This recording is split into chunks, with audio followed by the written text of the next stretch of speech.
कि वो बच्चे हमारे थे, जो बच्चे पढ़ने गए थे जन्नत में चले गए, जो डॉक्टर इंजीनियर बनने का सपना देख रहे थे, जिनके माता पिता ने उनको अपना भविष्य समझा था, वो बच्चे काल के ग्रास में समा गए।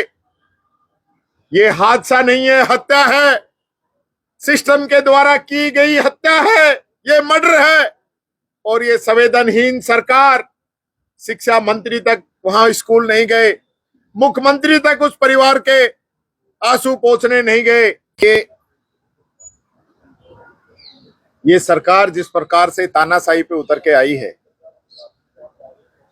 आप सब लोगों ने आज देखा, क्वेश्चन आवर हुआ,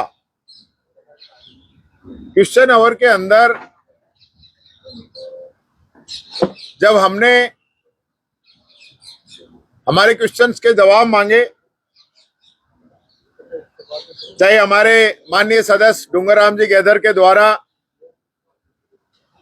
पंजाब से जो नदियों के अंदर केमिकल आ रहा है, कैंसर जैसी घातक बीमारियां हो रही है, उस पे क्वेश्चन पूछा गया हो, सरकार ने जवाब नहीं दिया। उसकी सप्लीमेंट्री में जब मैंने पूछा, उसका जवाब नहीं दिया। जब रामकेश मीणा जी ने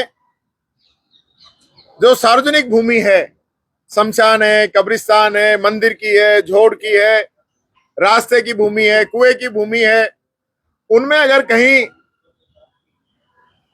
दुरुस्ती का कोई काम है, उसके लिए सरकार से पूछा, कोई जवाब नहीं दिया। कितने ऐसे मामले हैं, कोई जवाब नहीं दिया। और जब स्मार्ट मीटर की बात आई, जो कि केंद्र सरकार की थोपी हुई योजना है, उसमें इन लोगों ने स्मार्ट मीटर पे अभी जो रोक लगाई है, जब ये पूछा गया कि आपने जो रोक है ये नगर निकाय और पंचायत राज के चुनाव का फायदा उठाने के लिए लगाई है या इस रोक को आप आगे बढ़ाएंगे, उसका जवाब नहीं दिया। और जब मैंने सीधा सा क्वेश्चन पूछा कि ये जो ब्लैक लिस्टेड कंपनी है, इस ब्लैक लिस्टेड कंपनी को जो वर्क ऑर्डर हुआ है, क्योंकि ये सही है जो मंत्री ने जवाब दिया कि जब टेंडर हुए थे तब वो कंपनी ब्लैक लिस्टेड नहीं थी, लेकिन जब वर्क ऑर्डर दिया उससे पहले कंपनी ब्लैक लिस्टेड थी। गोवा में इसको ब्लैक लिस्टेड किया है, बिहार के अंदर इसके ठिकानों पे ईडी की कार्रवाई हुई है, और ऐसी कंपनी को राजस्थान में लोग क्यों काम देना चाहते हैं, ये पूछा, इसका जवाब सरकार के द्वारा नहीं दिया गया। और हद तब हो गई जब 8 वर्षीय बच्ची के साथ दुष्कर्म का मामला हमारे पुष्कर लाल जी डांगी के द्वारा उठाया गया, सरकार ने उस पर एक शब्द नहीं कहा। और मानवता को झकझोरने वाली घटना पीपलोदी झालावाड़ की, 7 बच्चे जिसके अंदर दबके मर गए, 3 बच्चे अलग अलग घटनाओं में, दुर्घटनाओं में फिर वापस उनकी मृत्यु हो गई। इन 10 बच्चों को लेकर जब वो उन्होंने आवाज उठाई, सदन के अंदर मंत्री दूसरे मंत्री के साथ बतियाते रहे, हंसते रहे। इनकी संवेदना मर गई कि वो बच्चे हमारे थे, जो बच्चे पढ़ने गए थे जन्नत में चले गए, जो डॉक्टर इंजीनियर बनने का सपना देख रहे थे, जिनके माता पिता ने उनको अपना भविष्य समझा था, वो बच्चे काल के ग्रास में समा गए। ये हादसा नहीं है, हत्या है, सिस्टम के द्वारा की गई हत्या है, ये मर्डर है।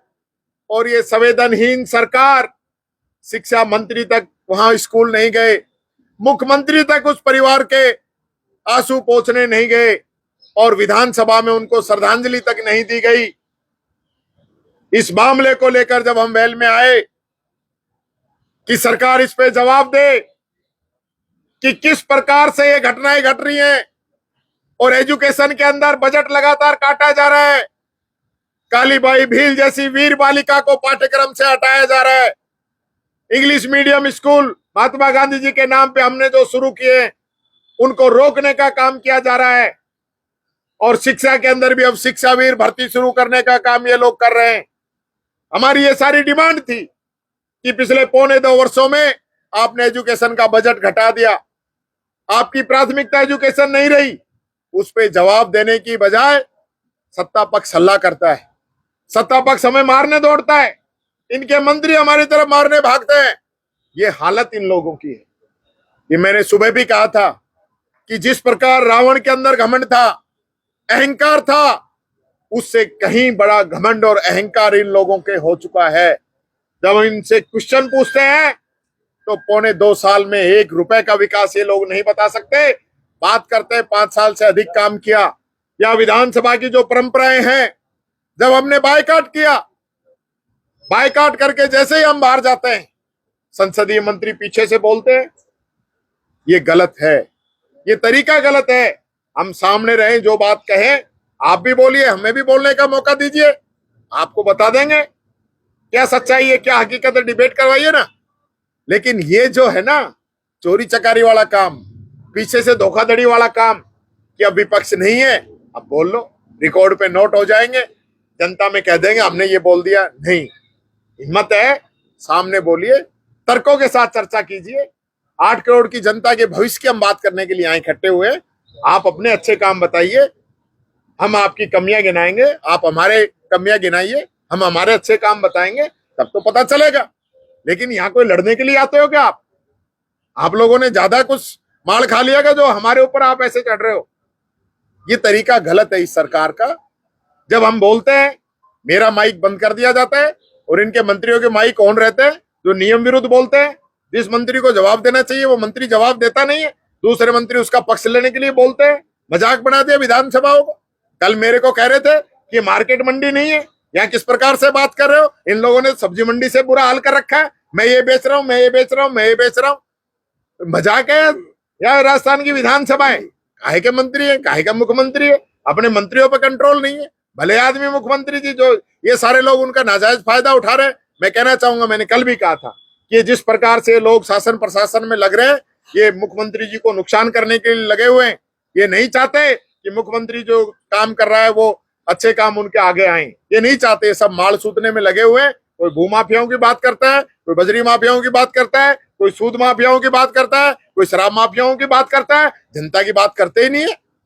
आज कानून व्यवस्था क्या हो गई है, क्या एजुकेशन का स्तर रह गया है, किस प्रकार से किसान परेशान है, चारों तरफ बाढ़ के हालात बने हुए, सड़कें टूटी पड़ी हुई है, मकान गिरने लग रहे हैं, उसका जवाब नहीं है।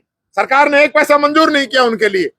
आज वो बेचारे कहाँ, इस बरसात में हमारे लिए तो टेंट लगा हुआ है, लेकिन वो बाहर जाके देखिए, वो आज भी खुले आसमान के नीचे गरीब व्यक्ति पड़ा हुआ है, उसके बारे में कौन सुध लेगा? ये बात आज हमें समझनी पड़ेगी। और राजस्थान की विधानसभा के अंदर जिस प्रकार से परंपराओं का ये लोग दुरुपयोग कर रहे हैं, परंपराएं गिराने का काम कर रहे हैं, इनको राजस्थान की जनता माफ नहीं करेगी। यही बात कहना चाहूंगा। जय हिंद, जय भारत, जय राजस्थान।